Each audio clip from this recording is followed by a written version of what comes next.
omul e venit pe lume să știe, nu e venit pe lume să creadă. Dacă el crede, înseamnă că el se încredințează și este sclavul celui care știe. Fiecare om trebuie să-și dobândească propriul lui canal de legătură cu Dumnezeu și să înțeleagă că în viața asta cele mai multe lucruri nu sunt între tine și mine, între mine și ei, între ei și ceilalți ei, între noi și ei. Problema e între tine și Dumnezeu. Pentru că dacă am descoperit asta, descoperim de fapt pe Dumnezeu și ar trebui să-L predăm și la facultăți, cu toate legile Lui, dar nu ne convine că atunci ce? Ăștia o să devină raționali, o să înțeleagă legile vieții și a Universului, o să încerce să ralieze la ele, pentru că nimeni nu vrea să sufere ca prostul și în momentul când ne-am scăpat pe verticală, noi mai controlăm, pentru că devin ei conducători și dacă nu conduc pe alții, să conduc pe ei, după legea verticalei, după bunul plac a Tatălui Ceresc, nu după bunul plac a nu știu ce zei de pe aici, cerul 2, cerul 3, cerul 4.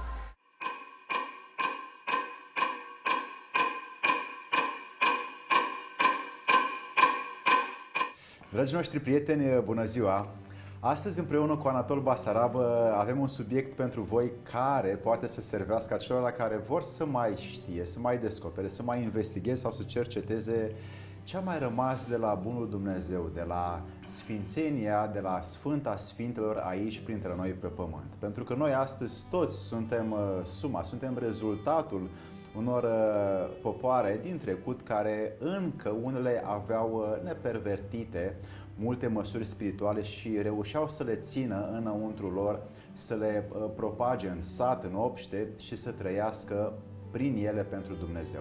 Ei bine, astăzi, pentru că mainstream-ul, pentru că toate instrumentele media vin și sparg și parazitează mintea și trupul omului, vedem că nu a mai rămas prea mult și atunci trebuie și noi să ne punem pe coate, să transpirăm, să vedem care ar putea să fie acele discipline sau virtuți sau pași sau acțiuni zilnice pe care să le facem ca să readucem la loc Sfânta Sfintelor înăuntrul nostru. Și de asta Anatol Basarab, omul care de foarte multe ori ne luminează cu ideile sale, astăzi ne va binecuvânta cu toată experiența pe care l-a înțeles-o și a trăit-o și o vorbește doar acelora care sunt pregătiți să o primească, o vom relata pentru voi. Anatol, bună ziua! Bună ziua și bine te-am găsit! Ce a mai rămas de la această Sfântă a Sfintelor printre noi oameni? Pentru că există foarte multe interese pe plan mondial, guvernamental și influența cam pe orice nivel se vede că vine dintr-o arie de sus în jos și oamenii primesc și nu mai au propriul lor arbitru, nu mai au propria lor cugetare, care să cugete ce este util și ceea ce nu este util, și și-au pierdut funcția de rațiune, de logică, de argument, de a ști de ce fac ceea ce fac. Cum vin aceste măsuri și ce ar fi în stare omul să facă? Iartă, Doamne, că nu știu ce fac. Pe cine iartă? Mai ales pe cei care iau decizii. Pentru cine? Mai ales pe cei care iau decizii pentru alții. Că dacă tu iei decizii pentru tine să sari de la balcon, voi să vezi care este legea. Sunt votați să fie... Bine, cineva ia decizii pentru ceilalți, ce ar trebui să voteze ceilalți? Și ceilalți votează pentru că cineva a luat o decizie. Satul nostru votează cu ăsta, că altfel dracu vă ia. Se numește persoasiune. A fost vreodată vreun eveniment social în care persoasiunea să nu fie avut loc? Nu poți guverna o turmă fără bici. Și fără un cioban. Și fără cioban, ciobanul deja e capul. Și fără câinele de pază. De-aia când se acutizează situațiile, cel mai mulți bani din orice stat se duc spre întărirea poliției, jandarmeriei, armatei. Ca să ce? Ca atunci când voi medici și voi ăștia și ăștialți vă răzvrătiți așa, ieșiți din turmă, din pas, din ritm și vreți voi salarii mai mari sau ceva, să am suficientă forță pentru a năbuși fie și revoluția care fie vrea să meargă și către Dumnezeu. Și astfel ciobanul și-a luat mai mulți câini. Exact. Și dresează mai altfel și restul. Dar din toată turma ne trebuie doar o uiță vorbitoare, care să poată aduce mesajul nostru, a un fel de semizei, cel puțin așa ne credem, către oaia muritoare care nu poate înțelege nici sensul cuvintelor noastre și atunci oița vorbitoare trebuie să le behăie în felul lor, în stilul lor, astfel încât mesajul nostru nepervertit să ajungă până la conștiința de oaie. Uite, asemănarea asta cu turma este foarte utilă, știi de ce? Pentru că o folosește inclusiv și religia. Corect, în Biblie. Și dacă oaia pleacă în pădure și vine lupul și ea n-are apărare, lupul o mănâncă. Da, și câteodată, dacă oița e vorbitoare, ciobanul cu câinii de pază se vor duce și o vor lăsa toată turma și vor salva oița aia. Și altădată, ciobanul nu se va mișca pentru toată turma. Adică va lăsa toată turma să piară, una să rămână, aia vorbitoare. Și altădată, vezi cum e?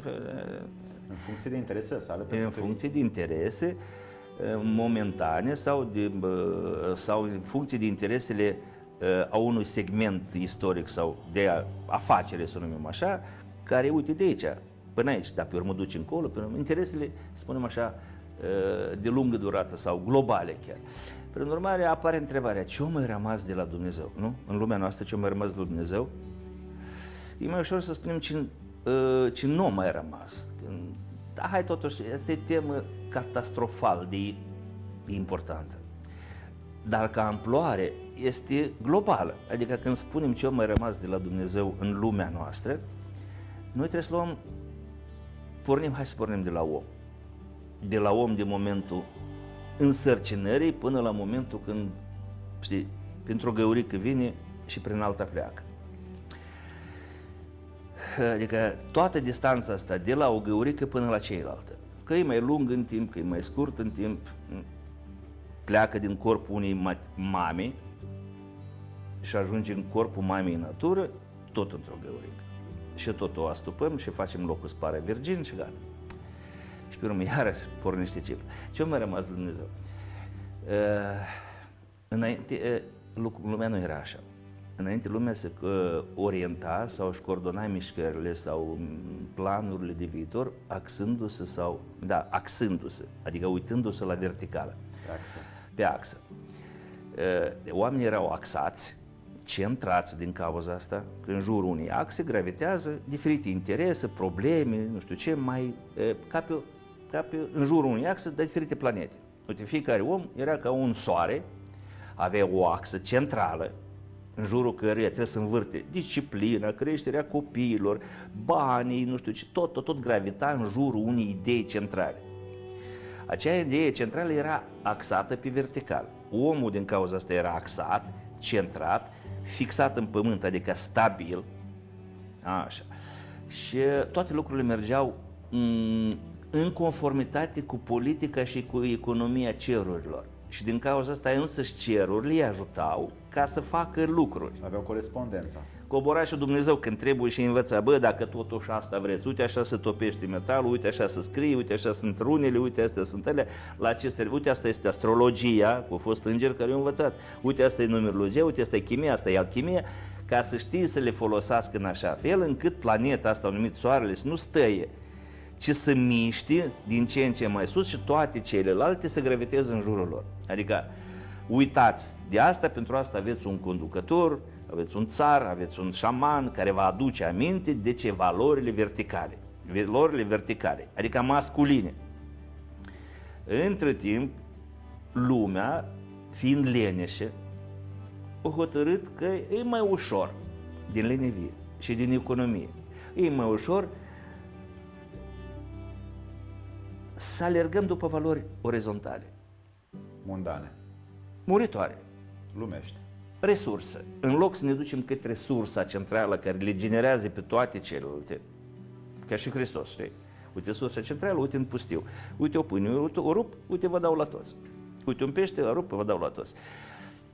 Aici, pe orizontală, miliarde. Cardul în mână, mergem în pustiu, murim amândoi de foame cu cardul tău cu tot. Nu? Dacă miliardarile lumii ar înțelege că lupta pentru resurse este sortită pe ire și degeaba, uite, o să ajungem, uite, hai să spunem așa, eu cu tine, noi suntem americani. Noi am cucerit pe toți și toate resursele lor. Uite, pe România am cucerit-o, românii nu mai cred că au o țară, dar ei nu au. Resursele cred că le aparțin, nu le aparține nimic, totul ne aparține nouă. Nu trebuie să le avem în buzunar. Ele stau acolo unde sunt, munții unde sunt, pădurile unde sunt, dar noi hotărâm ce facem cu ele.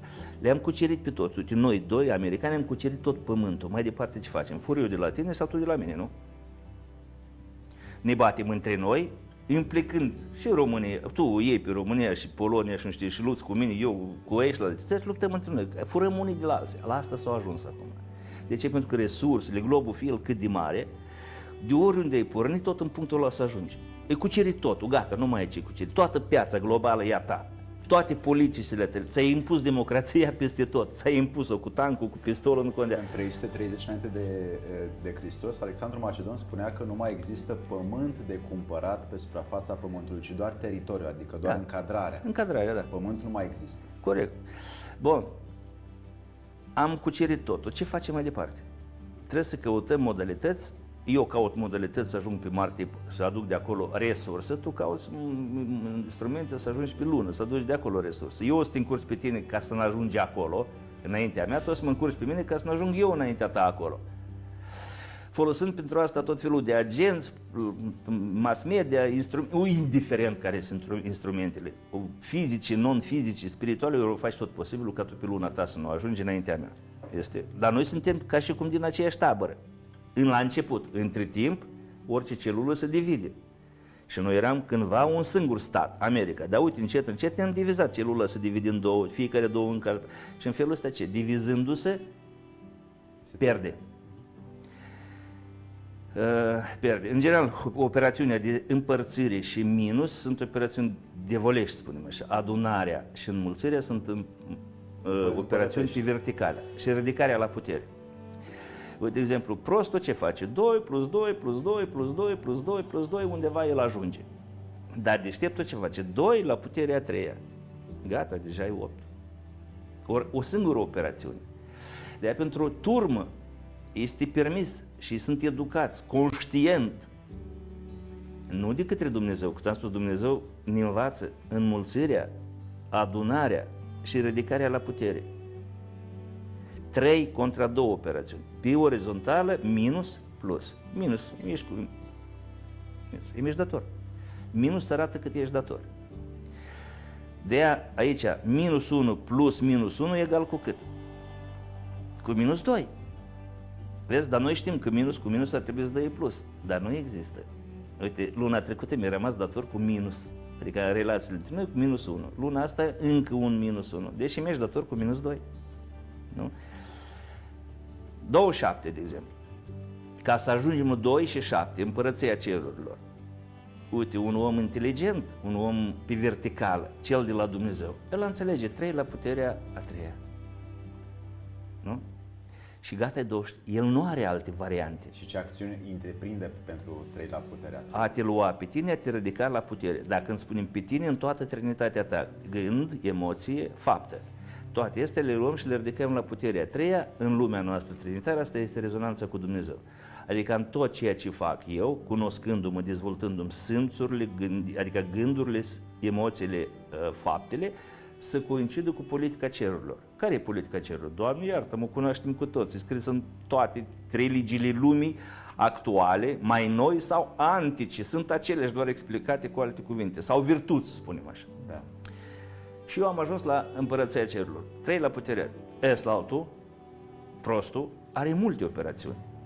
1 plus 2, minus 3, plus 20, plus... are atâtea variante de a ajunge la 27 încât nu le folosești niciodată. Știi de ce?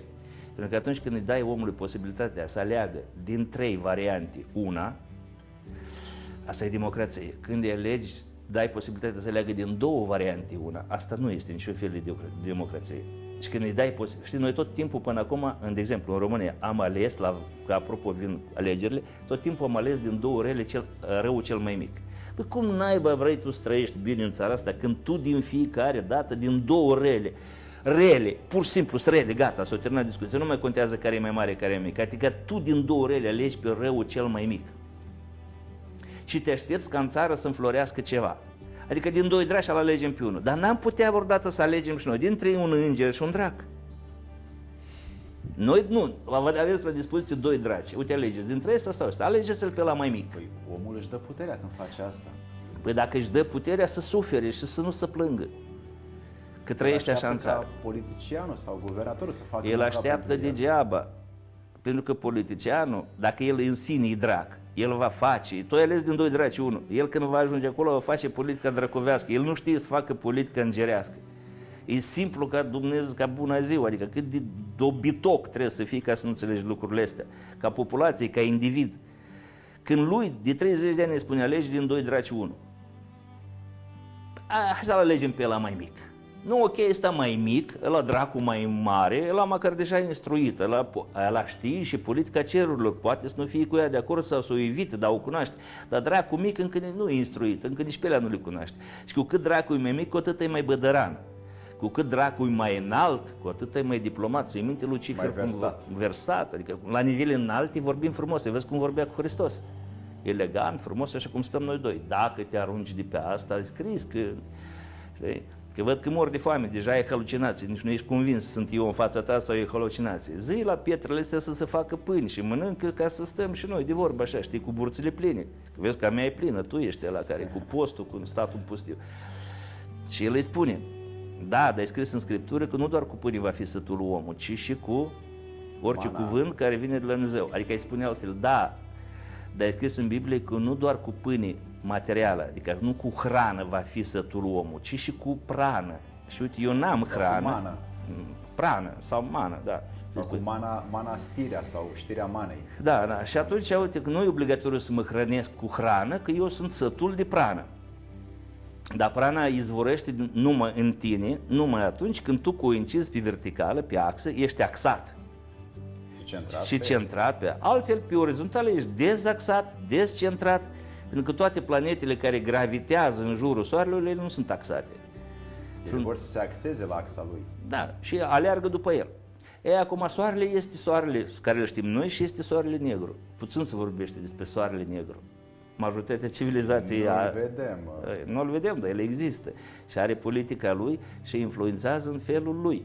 Și atunci majoritatea lumii o luat-o după Soarele negru. Nu, atunci ea gravitează în jurul lui.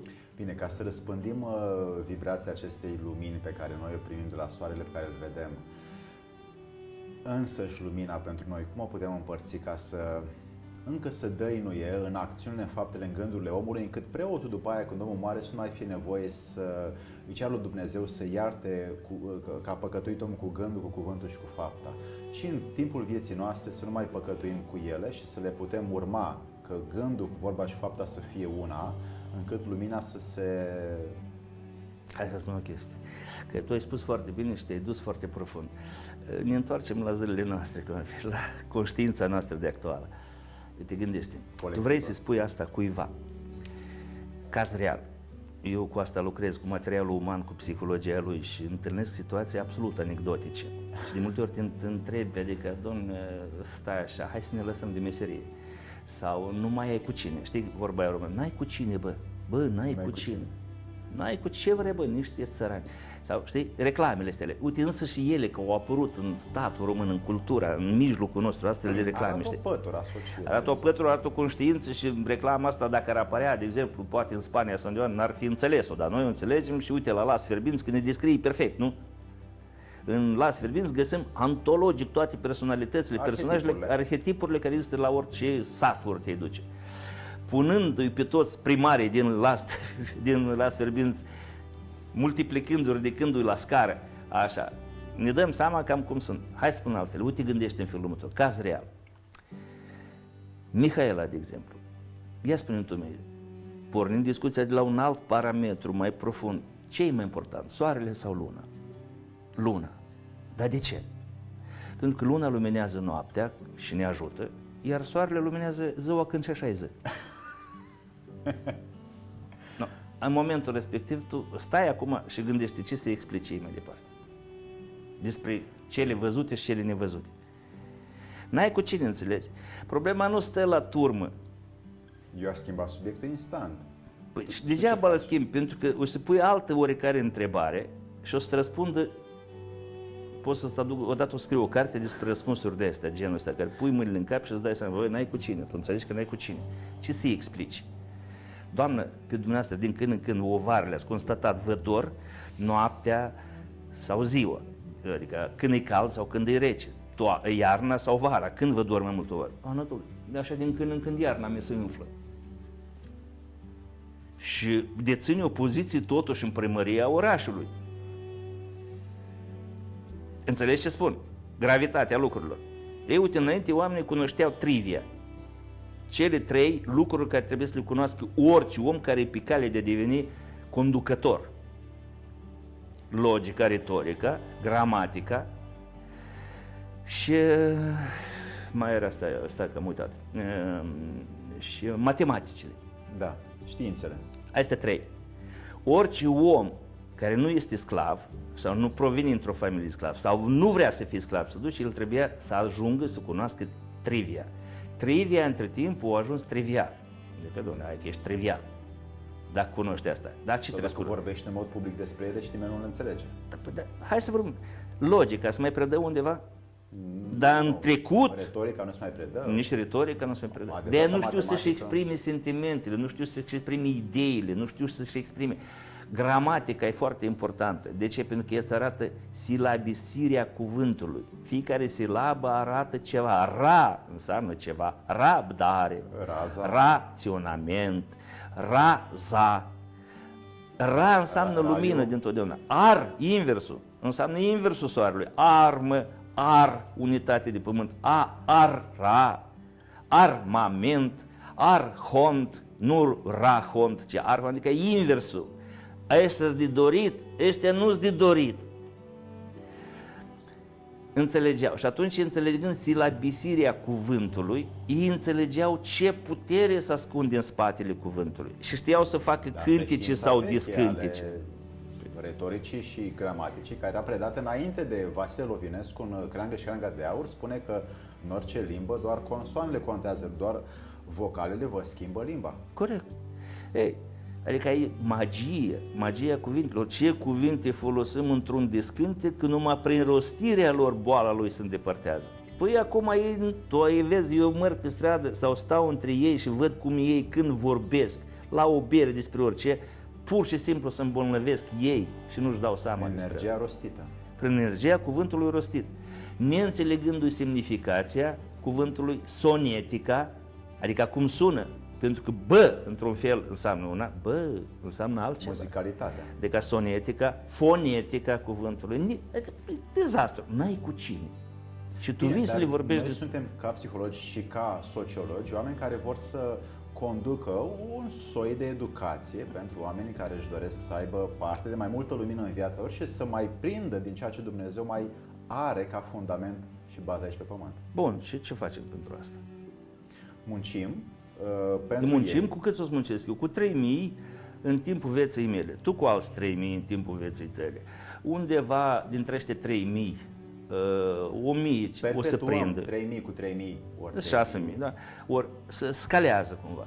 Dintre ei cineva ceva vor înțelege și vor perpetua și la rândul lor, alții din 3.000, de obicei vreo 100, ceilalți au rezolvat problema și au uitat rețeta pentru următoarea problemă, dar rețeta e aceeași, dar au uitat-o. Și o să vină din nou la tine și o să devină dependent de psiholog. Și o să vină la psiholog și când trebuie să-și cumpere o casă, și când trebuie să-și cumpere o mașină, și când a rămas nevastă însărcinată. Pentru că, deși tu i-ai dat odată rețeta, el a folosit-o în cazul lui și a rezolvat problema și a uitat de rețetă. Dar următoarea problemă semnifică aceeași rețetă plus un ingredient în plus și îi spui aceeași rețetă plus răbdare. Care aceeași? Păi nu ți-am dat-o data trecută. Păi am uitat-o, șeful, dă-mi încă o dată, hai, învață. Deci din 3.100 se vor prinde și vor face ceva. Iar ăștia 100 vor fi înconjurați de ea 2.900. Și tu, ăștia 100, încerci pe ăștia 2.100 să-i stăpânești. Păi pari nebun, adică tu pari nebun într-o lume de nebuni. Este așa o chestie, băi, e grav când ajunge lumea să fie condusă de proști. Pentru că tu, deșteptul, va trebui să te ascunzi că ești deștept. Pentru că proștii te vor arăta cu deșteau și te vor numi ciudat, te vor numi tâmpit, te vor numi dezaxat, te vor numi cumva și tu va trebui să pari prost. Uite, în situația asta am ajuns noi acum pe glob. Ți-ai minte metafora aia spusă în trecut? A venit toată Dumnezeu și le-a spus oamenilor: adunați-vă apă acum de prin râuri, izvoare, pentru că va veni o ploaie care va otrăvi toate sursele de apă, resursele de apă. Sursa e a lui, dar resursele... Și dacă o să beți apă din apa aia contaminată, veți ajunge toți nebuni. Vă va afecta pe toți. Unul dintr-o mie, ți minte, unul este peste tot.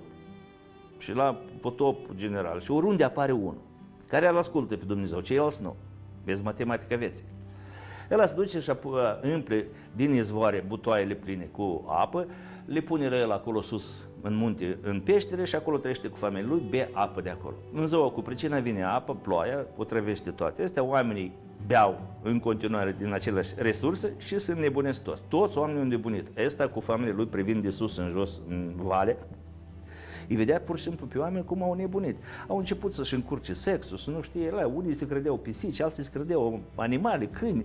Se uitau așa de sus în jos: Doamne, și cu ăștia, satul, într-adevăr, uite cum a spus Dumnezeu, nebunit.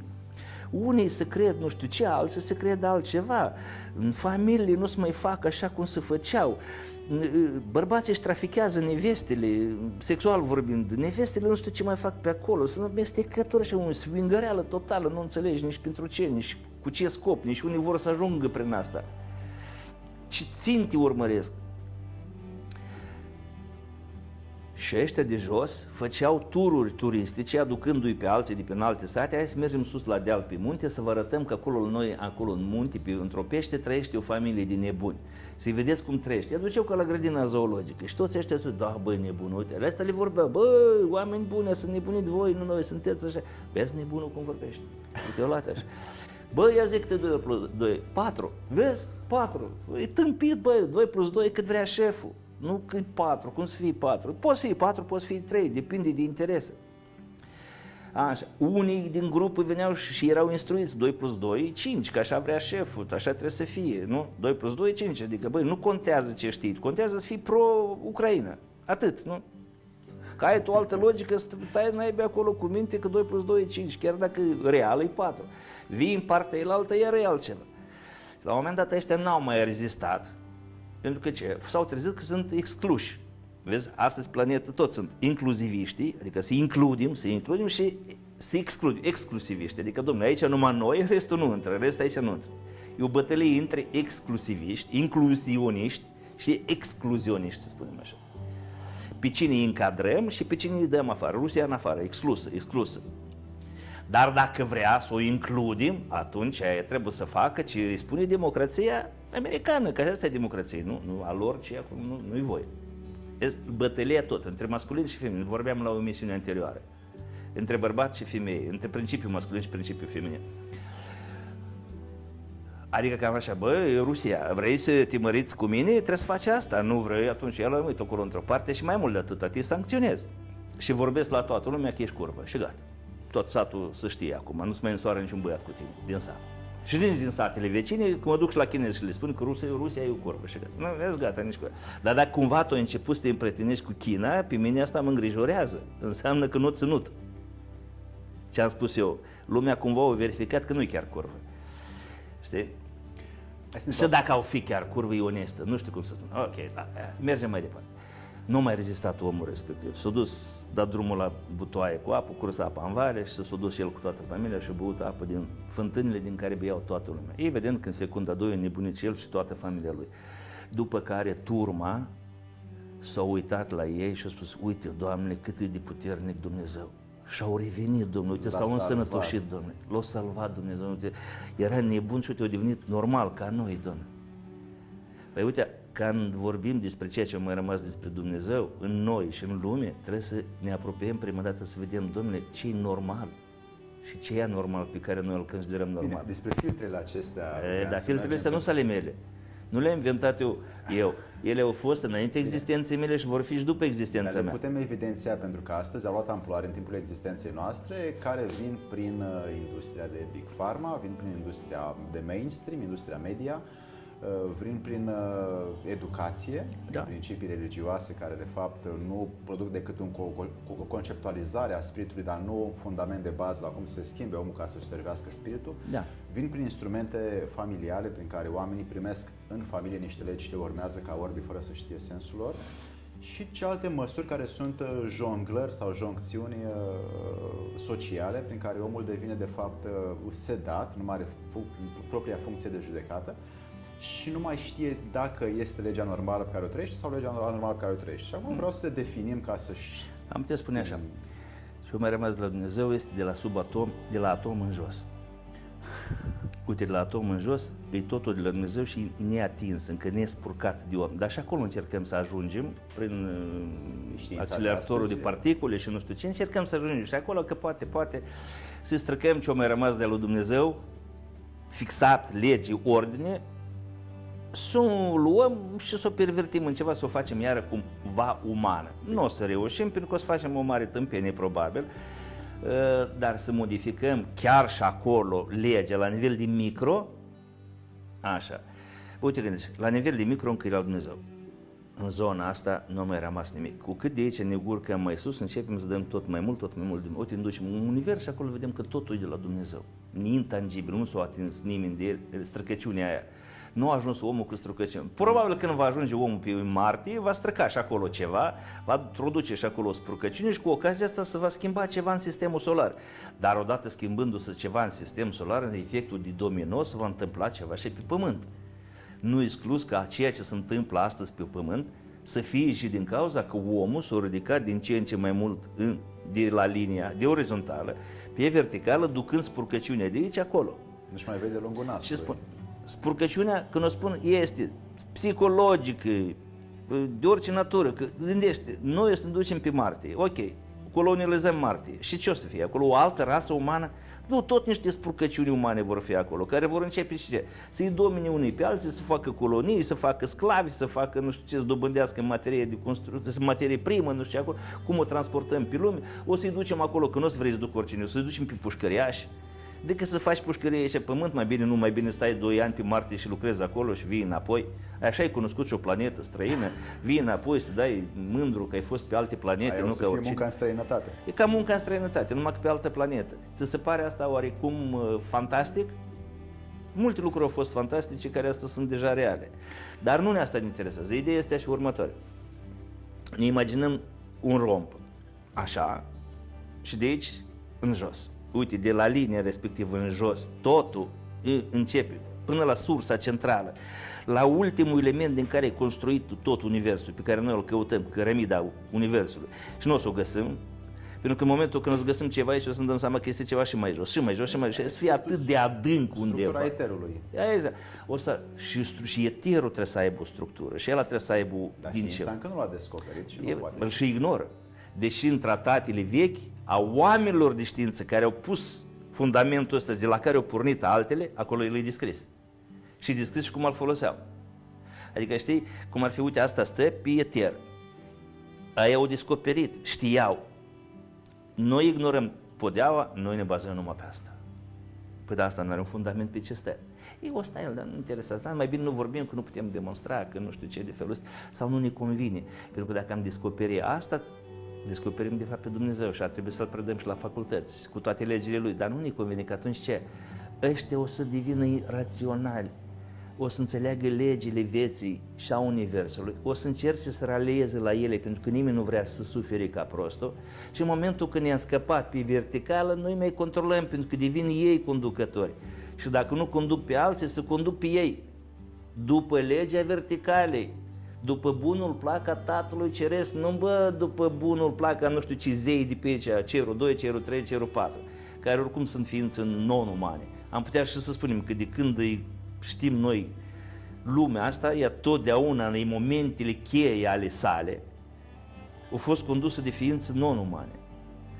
scrie în foarte multe Și tablițe acum- sumeriene. Și acum omul ia foarte puține decizii personal, că sunt americani, că ei se supun mai degrabă spus. În tablițele sumeriene, un căutător și cercetător iranian, Zecaria Sitchin, probabil Da. multă lume a auzit de el, el a învățat sumeriana de la tatălui prin cale paternă și a fost în toate muzeele și locurile unde au fost tablițele scoase arheologic și expuse și ulterior le-a descifrat pe toate, le-a pus într-un singur sens și de acolo le-a scris practic cum a fost istoria mai mult decât ce știm noi de la istoria predată la facultate și au spus clar că ființele pe care această planetă le-a avut conducătoare nu erau planetare și veneau de pe alte planete ca să conducă temporar și după care se ridicau prin alte locuri. Ca să dai lumii un impuls. Să dai lumea un Sau impuls și direct. niște legi Da. și după aia lumea să După care dispăreau, așa reapăreau într-o altă perioadă de timp, ceea ce se va întâmpla și de aici încolo noi pentru prima dată. Dar ființele astea non-umane, la care ele sunt și ele împărțite tot în două. Uite, rombul e așa, să zic așa. Unele vin de aici și încearcă să cucerească orizontala ca să fie a lor, altele vin din centrul ălaltul, în jos vin și vor să controleze tot aceeași. și Tot la aceeași linia de orizontală. mijloc este omul. Și exact, la mijloc stă omul.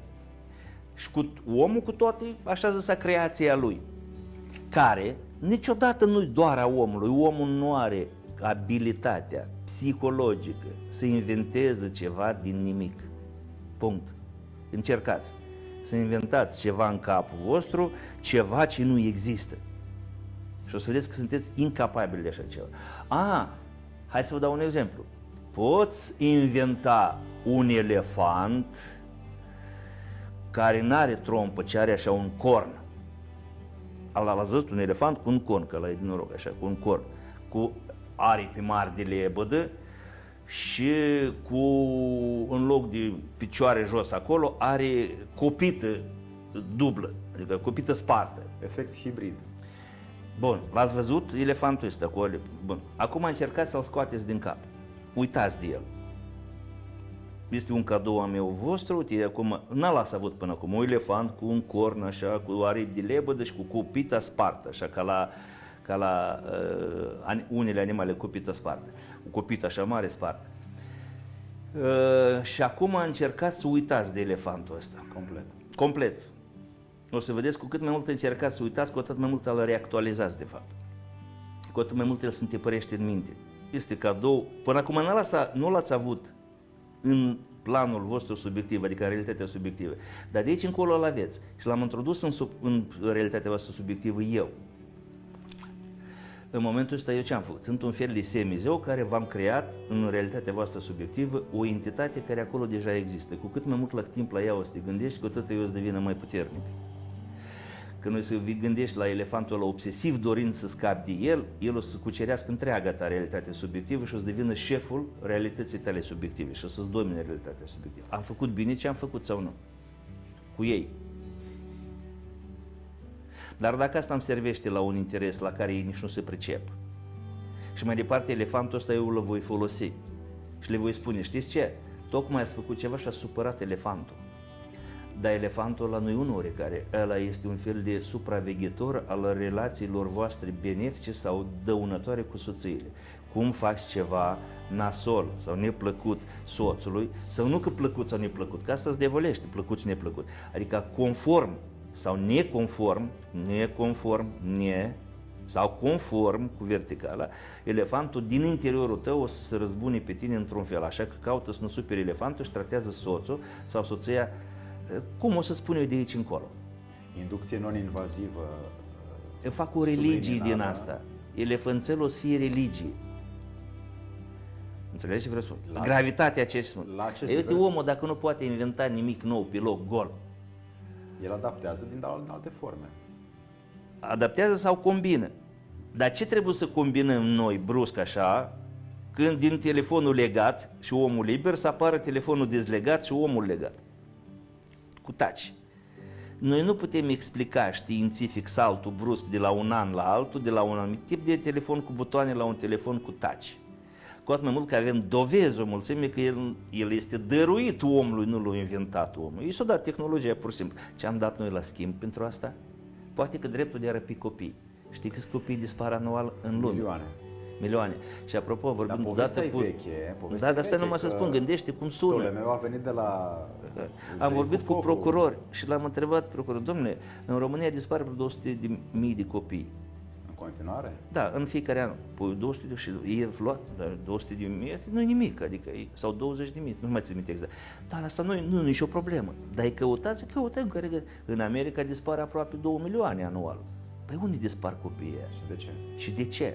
Și de ce nimeni nu caută? De ce există tot felul de asociații pentru salvarea balenilor, nu știu ce maimuțe pe cale dispăruți, dar nicăieri nu există o asociație de salvare a copiilor dispăruți fără de urmă sau care să se muncească conștient. Să muncească conștient. Nu există o astfel de organizație nici într-o țară a lumii care să asociația părinților, nu știu, victimilor, cum să mai spunem. Să strângă toate evidențele și să se vadă de fapt rezultatele. Să lupte contra dispariției copiilor sau să afle unde dispar copiii. De ce dispar? Ca să ne păstrăm filmul pe YouTube, adică e bine să nu intrăm foarte adânc în acest. Ai văzut? Asta e bine, asta nu e bine, așa încet, așa începe toate. Postăm pe un canal care aparține guvernului și totuși...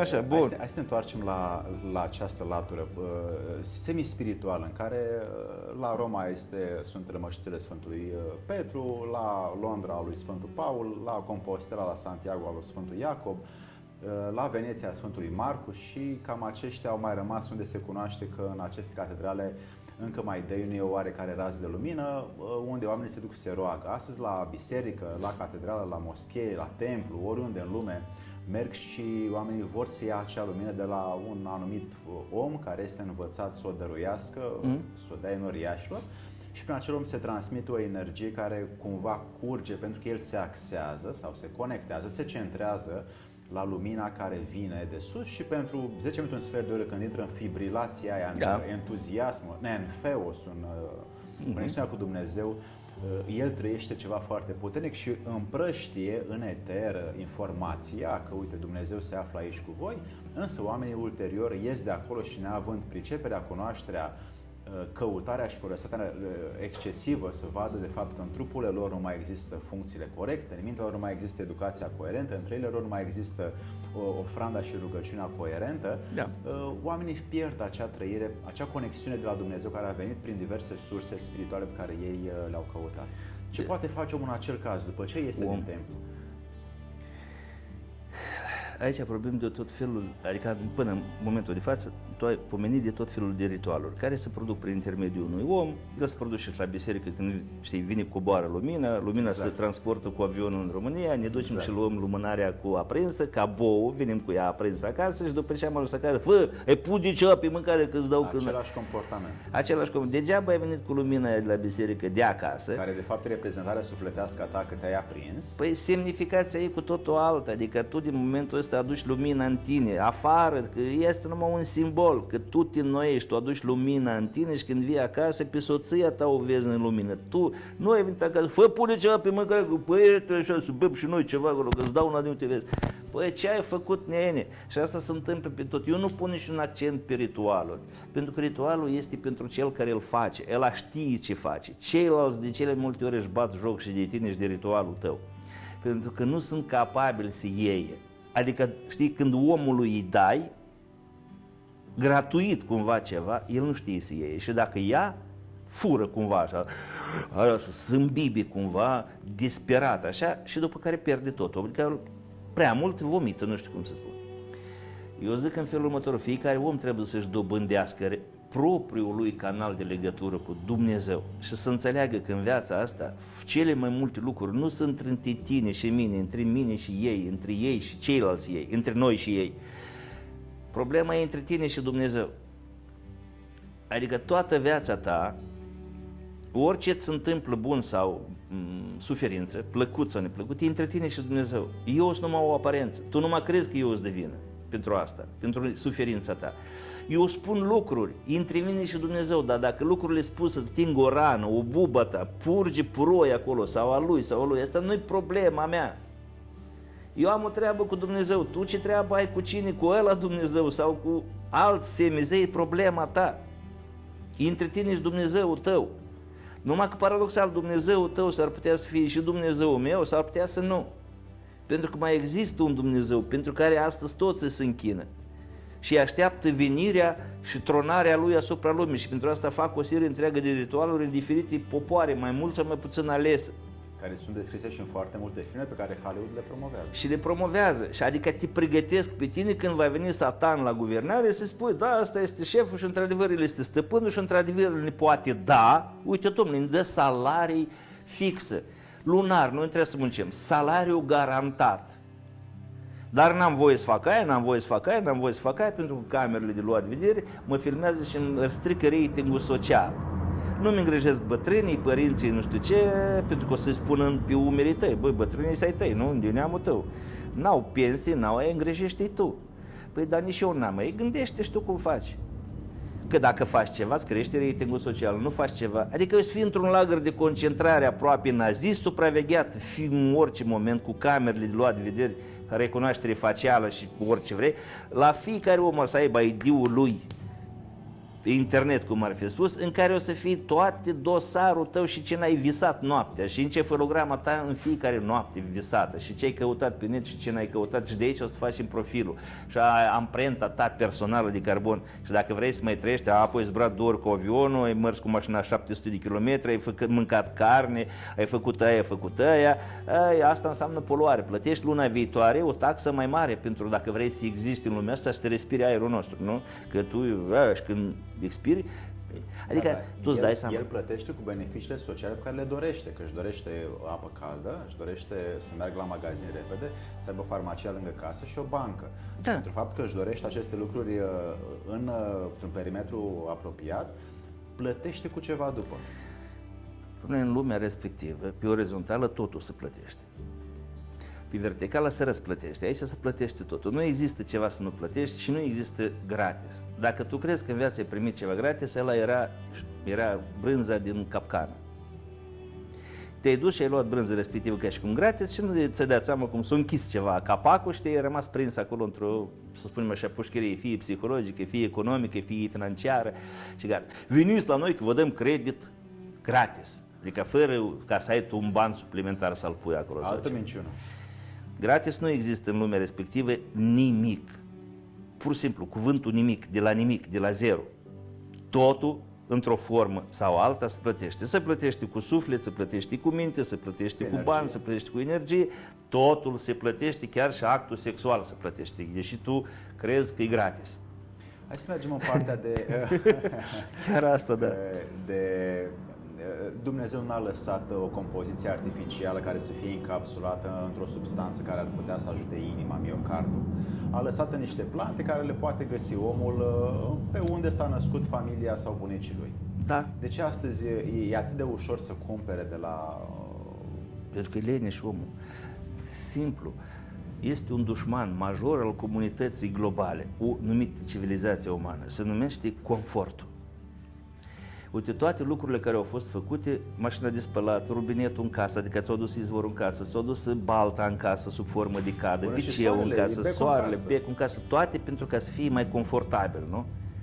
Omul s-a bucurat de fiecare dată, dacă e mai confortabil, dar uitând de fiecare dată că confortul, cuvântul confort, este dușmanul numărul 1, care îți va lua timp. Vezi, toate au fost făcute ca tu să ai mai mult timp liber.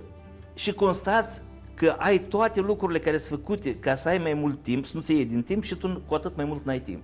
Bunica mea, care nu avea mașină de spălat, nu avea telefon mobil, avea mai mult timp liber decât noi acum. Deși avea animale și avea și curte, toate și le făcea, pământ. avea când și stă și ziua la umbra nucului și să filosofeze, să gândească, să asculte vocea vântului, să vorbească cu copacul ei, să-l simtă că trosnește altfel cumva când îl asculta, e supărat copacul, înțelegea limbajul animalelor, cunoștea magii ritualice de o mulțime legate de stihiile naturii, știa să-și trateze bărbatul cu o plantă de pe jos, ia Pavel, mă mănâncă asta, să vezi până de seară îți face bine. Și el știe baba probabil ceva ce să mă bag eu, că-s de ale femeilor, nu-s de ale mele, de la bărbatul. Știi? Îi lua frunza respectiv, până seara îi se făcea bine. Că era planta aia pentru așa ceva sau că era sugestie bazată pe încrederea lui în soția lui, că orice îmi dă asta, mă iubește, îmi dă bine. că nu-mi dă doar soția mea Dar ceva. este că se repara. Se repara, nici nu mai contează cum. Că de obicei totdeauna unde există ceva magie, există și ceva material. Uite, eu nu pot să-ți fac o magie dacă nu folosesc o monetă, nu? Deci trebuie să o folosesc o monetă. Prestidigitație, nu știu ce, asta e alt tip de magie de asta, prestidigitație, circ, adică. Dar magia în viață, astăzi cine mai știe ceva despre magia prin viață, de magia de zi cu zi? Cum să-ți îngrijești soțul, cum să-l farmeci, cum să-l adulmeci, cum să-l aduci înapoi acasă, indiferent la cine. Ca să-l crești spiritual, nu pentru alte Să-l interese. crești, să-l urmărești pe soțul tău, să nu cadă, pentru că tu, ca femeie, știai înainte, el trebuie să mă ducă în împărăția cerurilor. Așa ați stabilit de la bun început? Dar asta e, nu că nu m-a stabilit, Dumnezeu, când ne-am cununat, mi s-a spus. Ați venit de acolo înapoi să vă întoarceți. Amândoi de mână, la bine și la rău. Și după ce până moartea ne despărțește, că după aia bărbatul în rai sau în iad, pentru unii l-a împins femeia. Am mai vorbit odată despre asta. E o temă foarte interesantă, să o descrie așa cu lux de amănunte. Și nu e o fabulație, pentru că așa cred eu. Omul e venit pe lume să știe, nu e venit pe lume să creadă. Dacă el crede, înseamnă că el se încredințează și este sclavul celui care știe.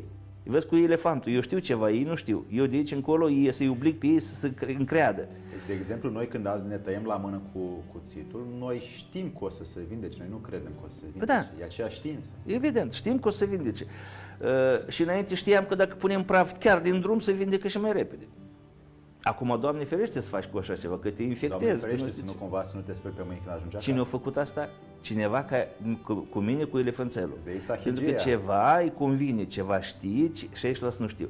Și dacă el știe, îi duce pe neștiutori acolo unde îi convine lui. Dar el, oricare el ar fi sau ea, poate să fie să-i ducă încolo, de la linia generală, de la orizontală, sau să-i ducă încolo. Și tu te încredințezi. Jumate de zi unuia, când te întâlnești cu popa sau cu mine sau cu tine, parcă așa este, are dreptate și te încredințezi celuilalt și la un moment dat tu nu mai ești nici într-o parte, nici altă. Și trăiești că după legea pendulului, încolo și încoace. Ba la Dumnezeu, ba la dracu, ba la Dumnezeu, ba la dracu, ba la Dumnezeu, ba la dracu. Cam așa trăiește tu omul. Numai că toate astea se contorizează. Și la un moment dat să faci un calcul. Păi uite, tu în zona asta ai fost mai mult. Adică 80% din timpul tău ai fost aici. Și 20% ai fost aici. Prin urmare se produce acum, și acum încă se produce, și până în 2050 se produce, ce? Marea selecție. Trecerea lumii într-un alt spațiu cognitiv, psihic, adică era vărsătorul. Cei mai adaptați. Evident că nu o să treacă toți, că n-are ce căuta pălămidă acolo unde... Chiar tu faci asta, când trăieri, știu, trăiezi, ce faci? Pui un ventilator să sufle, curg boabele care sunt grele, curg aici, pleava care e ușoară e suflată în partea. Să faci acolo o grămăgioară. Pe asta o iei, o pui în sac și o iei cu tine, într-o împărăție undeva, în drumul tău, o leși acolo. Dacă nu-i dai foc, o leși acolo pur și simplu. De ce? Bate vântul și o răspândește peste tot și se pierde. Până acum că era o grămăjoară. E, uite, marea selecție asta iară se întâmplă acum. Ea se întâmplă periodic, ciclic. De aia și este spunem așa, o știință a ciclicității. La ce interval este aceasta? La 7? Păi intervalele, uite, la ele sunt la câteva secunde. Adică la o secundă încolo, o secundă încoace. La fel și mintea are sus, jos. Planeta are 12.000 de ani, apoi ciclul de 24 de ani, apoi ciclul de 180 de ani, apoi ciclul de 12.000 de ani. După aia de 24.000 de ani. Așa, apoi un tun, un gun, erau bine scrise la, și notate și numerotate la civilizația, cum ai spus tu, chiar tu ai pomenit. Sumeriană, da. Adică ei aveau unități de calcul, de exemplu, un gun, 180.000 de ani. Ce măsurau ei, domnule, cu 180? Ce vroiau, de fapt, să măsoare. Dar era o unitate de măsură. Dar era și un zghin, o clipă e a 20-a parte din secundă. O clipă, de-aia clipim. Și într-adevăr, ochiul ăsta este mușchiul ăsta e cel mai rapid. Adică el folosește a 20-a parte dintr-o secundă ca să închidă. Nici o secundă, a 20-a parte. De-aia își numea o clipă. Ce măsurau ei în clipi? Dar mai era un zghin. Un zghin înseamnă a 60-a parte dintr-o clipă. Dintr-o clipă? Da. Și ce măsurau că asta înseamnă 0 întreg și 0 nu știu cât din secundă. Ce măsurau ei cu asta? Că doar nu aveau unități de măsură așa doar de dragul de a le avea. Probabil nu măsurau cu el. Și când spuneau unul cuiva zghini, asta înseamnă să te dispari. Dar trebuie să dispari Instant. instant, ai dispărut din față.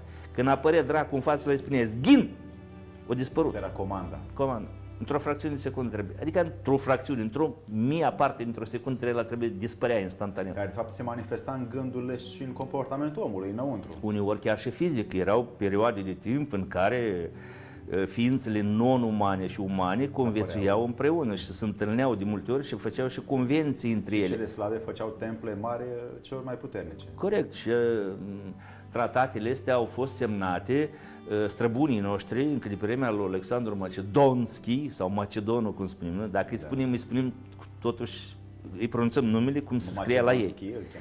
Macedonski în limba lor, nu îi spunem Michel Jackson, Michael Jackson, nu? Dacă vorbim în limba lor, numai francezii fac chestia asta. Și noi, Alexandru Macedon, Alexandru Macedonski, așa îl chemă. Încă de pe vremea au făcut tratate, tot felul de tratate cu tot felul de entități, pământene, subacvatice, că n-au voie să apară, n-au voie să cucerească, n-au voie să împreuneze cu ființele umane, n-au voie, o serie întreagă de tratate. Toate tratatele astea, cam toate tratatele astea. Erau anunțate înainte. Oamenii făceau, se întâlneau, nu un om de rând, ci se întâlneau, puneau la masă și făceau contracte pentru 3000 de ani. Termenul ăsta de 3000 de ani trece. Unele au fost cu 3000 de ani, cele mai vechi, 3000 de ani în urmă, altele mai noi. Dar acum, cam până în 2050, cam toate tratatele semnate de strămoșii noștri se epuizează, adică termenele. Și trebuie rescrise. Trebuie rescrise, trebuie resemnate. Și putem să ne întâlnim noi cu lumea subacvatică.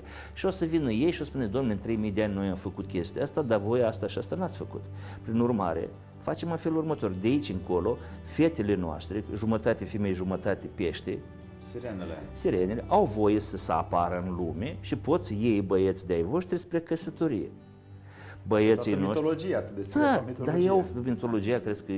Adică n-avea oamenii ce face și hai să ne inventăm așa niște povești, niște personaje. Sunt structuri reale. Care cândva au existat real. Așa. Minotaurul, Centaurul, păi ăștia sunt literatura veche, ne spune că au existat, erau maturi. Da. Oamenii descrivedeau, adică existau realitate. India. Evident, adică ne arătau, chiar ei ne spun, doar ei nu erau tâmpiți să descrie ceva ce nu vedeau, ei spuneau cum văd ei, clar, și cum vorbesc eu, și ce putere au aia, și cât cântărește, tot descris acolo, cu lux de amănunte. Ce putere au. Ei, tratatele astea vor trebui din nou rescrise în noile condiții. Nu știm încă care vor fi acele condiții, că va trebui să negociem. Dar unele deja au fost. De exemplu, eu și-am spus, voi n-ați făcut asta, noi am făcut asta. Noi ne-am ținut cuvânt, voi nu. Prin urmare, voi sunteți cu aia așa și noi avem dreptul la 20 de puncte în sus, peste voi. Prin urmare, de aici încolo ne lăsați în pace și nu ne interziceți nici într-un fel să vă răpim, de exemplu, animale. Și uite, în Canada este o localitate unde pur și simplu dispar animalele, cu cireadă, cu turmă, cu totul. Și dacă anunț la poliție, poliția vine și spune, lasă că asta e așa, e ceva guvernamental, nu te pricep tu. Sunt locuri în care extraterestri pur și simplu apar așa cum apar. Cum a fost și în Miami, în mall-ul din Miami. Așa, pur și simplu așa apar, dar n-ai voie pentru că acolo e un contract. Nu între tine și ei, între alte situații. Adică tot oameni, spunem așa, dar pregătirile astea au fost făcute din anii 70, când a început filmul cu E.T. să ruleze. Și acum în 2000... Dar stai că acolo a fost, ne prezintă pe cei răi în filmele hollywoodiene, cei netrebnici omului și Dumnezeu, ne prezintă ca băieți buni, uite cum de zițel, uite învață și ei sunt umani, dar în toate să ne obișnuim cu ei, adică cu elementele drăcovești. Și în 2013... Dar stai, dar pe sumerieni, pe Anunnaki ți descrie că ei au chip uman, aia sunt cu barbă, cu chip uman, pe ea ți descrie ca dăunători, ca periculoși civilizații umane, când de fapt aia sunt zei civilizatori în istorie, în toate tratatele vechi. Corect. Sunt zei civilizatori, aia ne-au învățat pe noi, au venit, ne-au salvat, aia nu știu ce. Și toți ăștia sunt copiii dracului, cum ar fi, care sunt dăunători nouă, pe nouă ne prezintă în toate filmele hollywoodiene ca fiind băieți buni, uite și totuși învață la școală alături de copiii noștri, uite sunt și ei umani cumva, chiar dacă sunt cu ochii așa și capul nu știu cum. În schimb, pe civilizatori, zei civilizatori, nici nu vorbesc despre ei, iar când vorbesc despre ei în termeni negativi. Tu îți dai seama că civilizația e deja cucerită de dracu cu totul și când apare un înger, să spunem așa, sau Dumnezeu tău va apare, tu ai fi pregătit să-l vezi ca pe dușman? Iar când apar drăcușorii în față, tu ești pregătit să zici, uite, da, într-adevăr am știut din film, uite că e chiar arată ca pe film, e ce uman așa. S-a obișnuit mintea cu educația primită. Păi, dar cine face asta? Să v-am spus, și ții minte, caută cine agită borcanul. Dar de ce agită borcanul? Dar care e interesul? Dar de ce ne punem să ne luptăm între noi? Dar de ce ne punem să ne... Știi cum? Ții minte, te vaccinai sau nu te vaccinai? Nu erai dușmanul poporului dacă nu te vaccinai. Din partea cui? Celor care se vaccinaseră deja și acum le pare rău. Bine, acum unii le pare atât de rău încât și mândria atât de mare încât nici nu vor să recunoască. Dar chiar și ei știu că din când s-au vaccinat, din acea zi nu mai au fost ei. Parcă ceva s-a întâmplat cu ei. În concluzie, ce mai rămâne, ce a mai rămas, ce mai poate rămâne de la însăși puterea divină aici pe pământ, printre ființele umane? Omul, cel mai important resursă. Care sunt funcțiile sale? Spiritul, sufletul. Pentru asta se bat astăzi toți. În modul cel mai evident și nu pentru resursă, nu pentru nici, ci resursa e cea mai importantă, era vărsătorului și de aici încolo, este spiritul sau sufletul uman. Toate restul, aur și nu știu ce, de nu-ți mai contează. Singura resursă importantă pentru care se luptă și îngerii, și cerurile, și, spunem așa, sub pământurile sau împărăția sub pământurilor, să spunem așa, este omul. Este orizontală asta. Unii îți fac tot posibil să-l tragă pe om în sus, alții îți fac tot posibil să-l tragă pe om în jos. Omul care s-a dus de bunăvoie nerupt în două, s-a duce încolo, el rămâne întreg. Omul dracului, dar rămâne întreg. Și o să primească tot ce trebuie, miliarde, femei, nu știu ce mai trebuie, lucruri muritoare. Și o să-și vândă sufletul. Și unii chiar fac contract. Și în al 13-lea fix an. Da, păi da, Hollywood-ul deja scriu, arată că câți artiști care cu sânge au făcut semnat contract. Și în împlinirea 13 ani, exact de la semnarea contractului, că ești în hotel, că ești nu știu de acolo mori. Și a putea să găsim de ce a murit ăla. Că o supradoză, parcă nu știu ce, atunci a murit și te-a luat. Acolo te-a luat. Alții vor face tot posibilul ca să... Cel mai greu va fi omul care e rupt în două. O parte din el e cu Dumnezeu, cealaltă parte acolo. Unul trage dintre el într-o parte, altul trage din altă parte și la un moment dat ca o ață. Țărupe. Problema omului va fi alegerea. Și acum, uite de azi, să spunem așa, încolo, fiecare puteți să analizați. Nimic nu se produce mai important în viața voastră decât faptul ăsta. Va trebui să faci o alegere cu cine te duci, cu totul, că nu poți să stai și acolo, că atunci nu ești bun nici pentru ăsta, nu ești bun nici pentru te-ai rupt în două. Adică lucrul trebuie, tu, de exemplu, rupt la jumătate în două. Ce fac eu cu tine? Cu jumătate de corp. Și aia ce fac cu picioarele tale? Dom'le, la mine dacă vii, vin întreg. Când întreg te-am dus, l-am lăsat întreg vii. Și pe urmare, cel mai greu astăzi le este oamenilor care, știi, să duc pe la biserică, da, vând și droguri. Drogul îi spune să facă ceva că asta îi aduce bani, popa îi spune altceva că asta e dăunător și el trebuie să se rupă în două cumva, adică cumva, știi?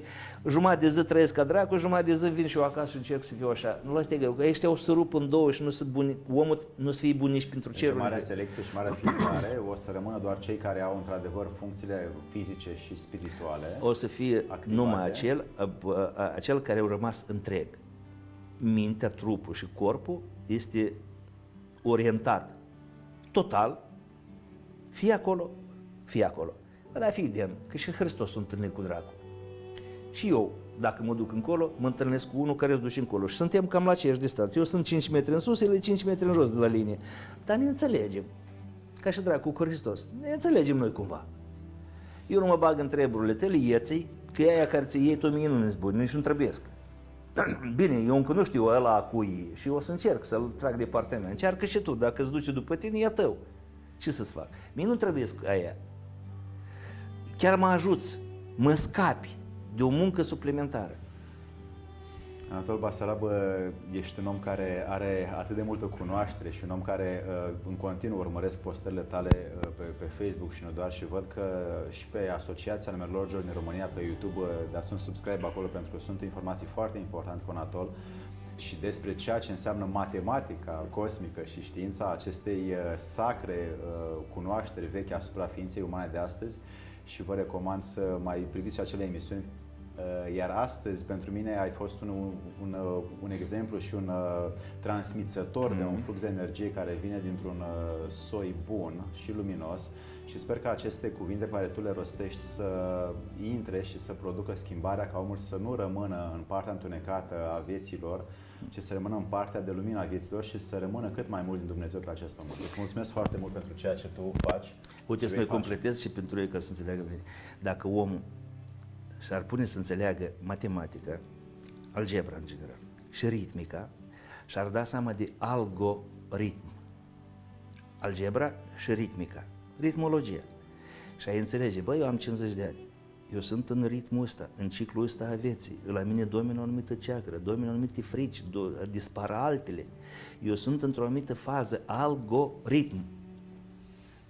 Am un algoritm de viață, eu dacă ies din algoritmul ăsta dau de boală. Dar în trecut trăiam în algoritmul ăla și acolo mi era bine, pentru că aveam 35 de ani. Dar acum am aproape 60, eu am alt algoritm de viață, alte interese, altă matematică. Necunoscând algoritmica, oricine face din tine orice și o să slujești intereselor străine, crezând că îți faci un beneficiu și de fapt nu faci nimic altceva decât funcționezi împotriva ta. De aici boli, de aici o serie întreagă de nefericiri, divorțuri, scandaluri și restul. Dar asta trebuie cunoscută și înțeleasă. Degeaba știu eu dacă ei nu vor să știe. Și degeaba ei sunt de acord cu mine. Adică degeaba ei înțeleg. Dar dacă nu sunt de acord, ce am făcut? Le-am spus degeaba. Așa că vă invitam, dragi prieteni, să verificați, fără să credeți aceste lucruri de la Anatol, pentru că dacă le credeți, nu faceți decât să copiați gândirea lui, iar dacă le verificați, o să vi le puteți însuși ca să devină al dumneavoastră. Mulțumim foarte mult, Anatol, mulțumim foarte mult pentru poate interesul dumneavoastră de a vedea, și dacă vă sunt utile aceste lucruri, le puteți împărți cu ceilalți care sunt și ei interesați de această putere divină să crească în noi toți, ca acest colectiv de suflete și de spirite în acești oameni să dăiune pe această planetă cât mai mult. Mulțumim foarte mult! Și eu îți mulțumesc!